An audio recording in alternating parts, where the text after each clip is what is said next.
Here we are looking at guided example 2. We have the equation y equals negative 250x plus 5,000 can be used to represent the amount of money Mary has left from her summer job after x months. Determine the slope and the y-intercept and interpret them in context of the problem. So the first thing you really want to think about is, what is this formula?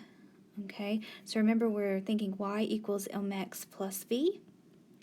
So this negative 250 is my slope, and the 5,000 is my y-intercept. Okay, so I'm going to start with that slope. M equals negative 250. And how do we interpret that? So this tells us that x is months. So we're talking about months and the amount left in her account.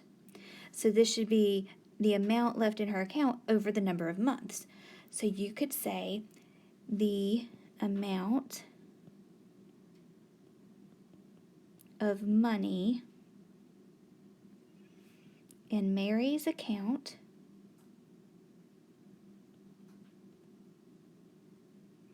decreases $250 per month. For the y-intercept,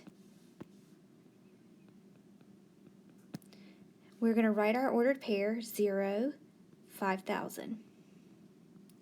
And this means the initial amount of money that's in her account. So you could say something like, Mary started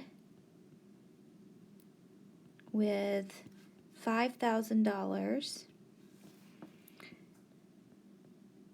from her summer job.